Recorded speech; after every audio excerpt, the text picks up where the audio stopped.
ಶ್ರೀ ಮಹಾಗಣಪತಿ ನಮಃ. ಶ್ರೀ ಸರಸ್ವತಿ ನಮಃ. ಶ್ರೀ ಮಹಾಗಣಪತಿ ನಮಃ. ಶ್ರೀ ಸರಸ್ವತಿ ನಮಃ. ಶ್ರೀಪಾದವಲ್ಲಭ ನರಸಿಂಹ ಸರಸ್ವತಿ ಶ್ರೀ ಗುರುದತ್ತಾತ್ರೇಯ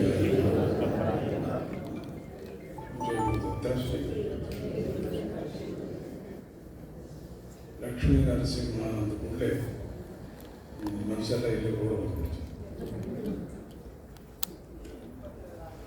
ಮಾಣಿಕ್ಯಾದ ಸಮಪ್ರಭಂ ಗಜರುಜ ಸಂತ್ರಸ್ತಕ ರಕ್ಷೋಗಣಂಜಸ್ತಕರಾಂ ತ್ರಿನಯನಂ ರಕ್ಷೋತಿರಂ ತ್ರಿನಯನಂ. ಪ್ರತಿನಿತ್ಯವೂ ನಾವು ಲಕ್ಷ್ಮೀ ನರಸಿಂಹನನ್ನ ಕೇಶವನಾಮಾವಳಿಯಲ್ಲಿ ಬರುವಂಥ 21 ನಾಮಗಳಲ್ಲಿ 24 ನಾಮಗಳಲ್ಲಿ ಅತ್ಯಂತ ಪ್ರಧಾನವಾದಂಥದ್ದು.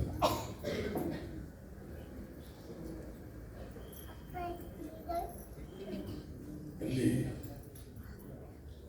ನಮಗಿರುವುದು 2 ಕೈ ಪ್ರಾರ್ಥನೆ ಮಾಡೋದು. ಅಭ್ಯಾಮೃತಶಂಖ ಚಕ್ರದಂಶ. ಅವನಿಗೆ ಬಾಹುಗಳಲ್ಲಿ ಶಂಕು ಚಕ್ರಗಳನ್ನು ಇಟ್ಕೊಂಡು ಸಹಸ್ರಾರು ಹಸ್ತಗಳಿಂದ ನಮ್ಮನ್ನು ಕಾಪಾಡೋಕ್ಕೆ ಪ್ರಾರಂಭ ಮಾಡ್ತಾನೆ. ಮತ್ತು ಅದೇ ಸಹಸ್ರಾರು ಹಸ್ತಗಳಿಂದ ನಮಗೆ ವರಗಳನ್ನು ಕೊಡೋಕ್ಕೆ ಪ್ರಾರಂಭ ಮಾಡ್ತಾನೆ. ಅದು ನಮಗಿರೋದೇನು 2 ತಗೊಳ್ಳೋಕ್ಕಾಗೋದಿಲ್ಲ. ನಾವು ಅನ್ಕೋತೀವಿ ಕೋರಿಕೆಗಳನ್ನು ಹುಡುದಾಗಿಂದ ಕೋರ್ತಾ ಇದ್ದೀವಿ, ಸುಮಾರು ಮರ್ತೋಗ್ತಾ ಇದ್ದೀವಿ.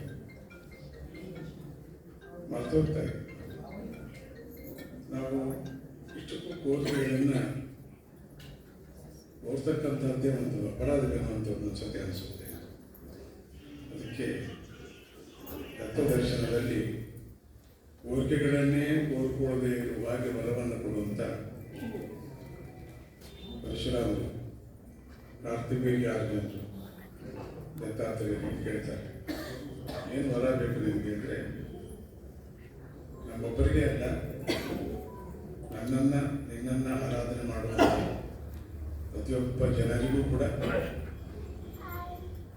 ಅವರಿಗೆ ಕೋರ್ಕೊಳ್ಳದೇ ಇರುವಂಥ ವರವನ್ನು ನೀನು ಕೊಡು. ಏನು ಹೇಳ್ಕೋಬಾರ್ದು. ಯಾಕೆಂದರೆ ಪ್ರತಿಯೊಬ್ಬರು ಹುಟ್ಟುವಾಗಲೇ ನಮ್ಮನ್ನು ಆ ಪರಬ್ರಹ್ಮ ಕಂಪ್ಯೂಟರೈಸ್ ಮಾಡಿ ಕಳಿಸ್ಕೊಟ್ಟಿದ್ದಾರೆ. ನಮ್ಮ ಪ್ರಾಜೆಕ್ಟೇ, ನಮ್ಮ ಪ್ರೋಗ್ರಾಮೇ, ಅವನ ಪ್ರೋಗ್ರಾಮ್ ಅಲ್ಲ, ನಮ್ಮ ಪ್ರೋಗ್ರಾಮೇ ನಮಗೆ ಇಟ್ಟು ನಮ್ಮ ಸಾಫ್ಟ್ವೇರ್ ಹಾರ್ಡ್ವೇರಲ್ಲಿ ಒಳಗಡೆ ಇಟ್ಟು ಕಳಿಸ್ಕೊಟ್ಟಿದ್ದಾರೆ. ಸ್ವಯಂ ಚಾಲಿತ ಯಂತ್ರ ಇದು ಮನುಷ್ಯ. ಯಾಕಂದ್ರೆ ನಮ್ಮ ಕರ್ಮ ನಾವೇ ನೋಡ್ಕೊತಾ ಇದ್ದೀವಿ. ನಾವು ಏನು ಅಲ್ಲಿ ಬರ್ತಿದ್ದೀವೋ ಅದನ್ನೇ ಕೋಡ್ ಬಿಡಿಸ್ಕೋತಾ ಇದ್ದೀವಿ. ನಾವು ಮತ್ತೆ ಇನ್ನೊಂದು ಹೊಸ ಕೋಡನ್ನು ಹಾಕೋತಾ ಇರ್ತೀವಿ, ಅದರಲ್ಲೇ ತಿರುಗುತ್ತಾ ಇರ್ತೀವಿ. ಸರ್ವಾಧ ಸಾಕ್ಷಿ ಹೋದ. ಆದರೆ ನಾವು ಪಾಪಗಳಲ್ಲಿ ಬೀಳದೆ ಅವನಿಗೆ ದಂಸ್ಟ್ರೋಗ್ರ ಅವನಿಗೆ ಕೋರೆ ಹಣ್ಣುಗಳು ಯಾಕಿವೆ ಅಂದರೆ ನಮ್ಮ ಪಾಪಗಳನ್ನು ಕಿತ್ತು ತಿನ್ನಬೇಕು ಅಂತ. ನರಸಿಂಹಸ್ವಾಮಿಗೆ ನಖ ಒಂದು ಆಯುಧ ಅವನಿಗೆ. ಯಾಕೆಂದರೆ ಹಿರಣ್ಯಕಶಿಪು ಈ ಹಿರಣ್ಯಾಕ್ಷರಿಬ್ಬರು ವಿಷ್ಣು ವಿರೋಧಿಗಳು, ವಿಷ್ಣು ಭಕ್ತರೇ ಇವರು. ಶಿಕ್ಷೆಯಿಂದ ವಾಪಸ್ಸು ಒಂದು ಬೇಗನೆ ಅವನ ಹತ್ರ ಸೇರ್ಕೊಳ್ಳೋದಕ್ಕೆ ಆರೋಪಗಳನ್ನು ತಗೊಂಡು ಅವರ ಜೊತೆಯಲ್ಲಿರ್ತಕ್ಕಂಥ ತಮೋ ಗುಣದ ರಾಕ್ಷಸನ್ನೆಲ್ಲ ಎಳ್ಕೊಂಡು, ಈಗ ರಾಮ ಯುದ್ಧಕ್ಕೆ ಹೋದ. ಯುದ್ಧಕ್ಕೆ ಹೋಗಿ ಬಹಳ ದಿನ ಕಾದ. ನಮಗನ್ಸುತ್ತೆ ಯಾಕಷ್ಟೊಂದು ಕಾದ, ಹೋದ ಮೊದಲನೇ ದಿನವೇ ರಾವಣನಿಗೆ ಒಂದು ಬಾಣ ಬಿಟ್ಬಿಟ್ಟಿದ್ರಾಗಿತ್ತಲ್ಲ ಅಂತ ನಮಗನ್ಸುತ್ತೆ. ಅದು ಅವನ ಲೆಕ್ಕ ಹಾಗಲ್ಲ. ಅವನನ್ನು ಕಾಪಾಡುವುದಕ್ಕೆ ಬರ್ತಕ್ಕಂಥ ಔಸ್ಕೊಂಡಿರುವ ರಾಕ್ಷಸರೆಲ್ಲ ಬರಬೇಕು ಹೊರಗೆ.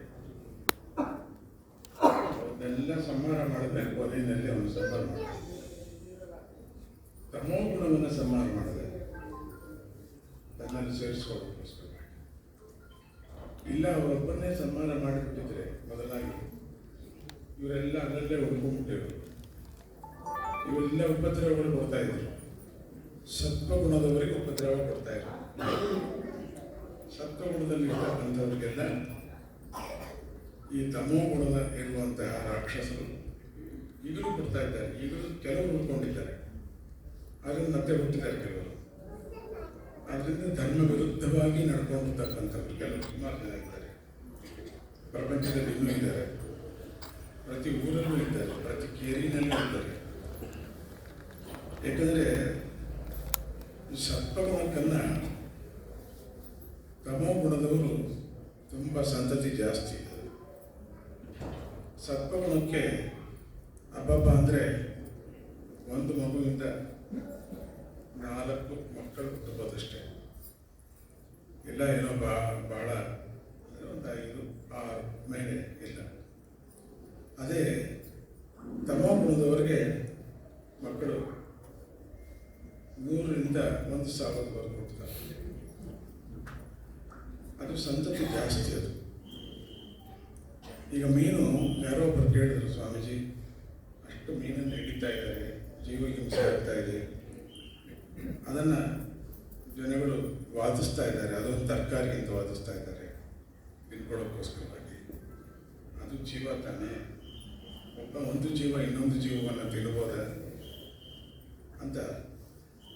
ಅಂತ ಕೇಳ್ತಾ ಮತ್ತೆ ಅದೇ ಪ್ರಶ್ನೆಯಲ್ಲಿ ಅಷ್ಟೊಂದು ಮೀನುಗಳು ಇರೋಕ್ಕೆ ಸಾಧ್ಯತೆ ಇದೆಯಾ ಅಂತ ಅನಿಸುತ್ತೆ.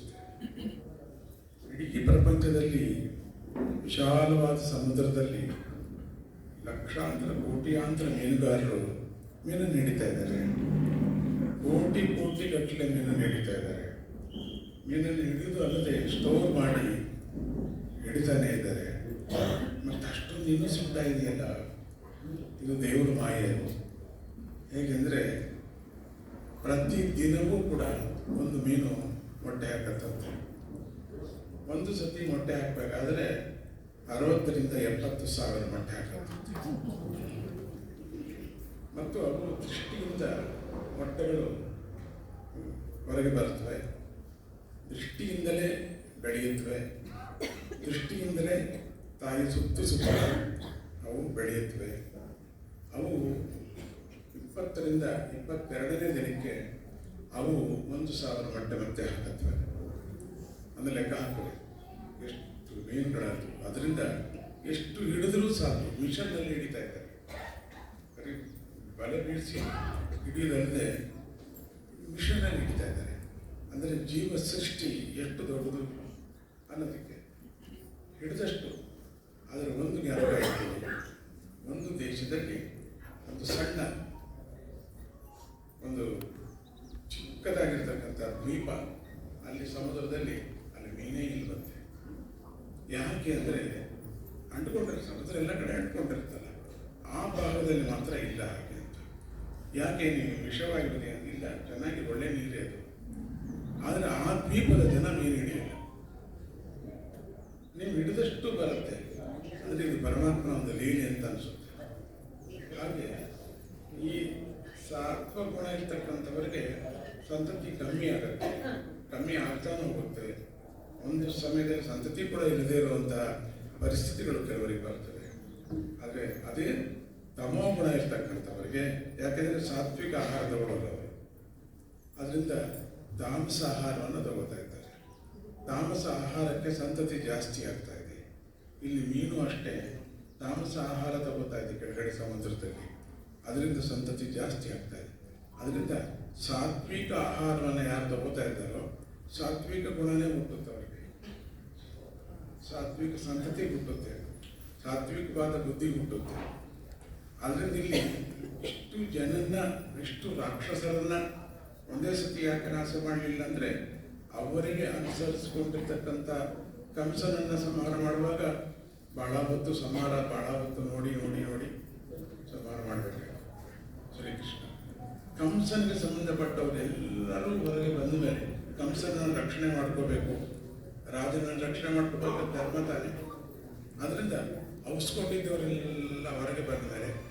ಎಲ್ಲ ಆಯ್ತೇನಪ್ಪ, ಎಲ್ಲರೂ ಹೊರಗೆ ಬಂದ ಹನುಮಂತ ಲಕ್ಷ್ಮಣ ಅಂತ ಹೇಳಿ ಇಬ್ಬರು ಮಾತಾಡ್ಕೊತಾರೆ.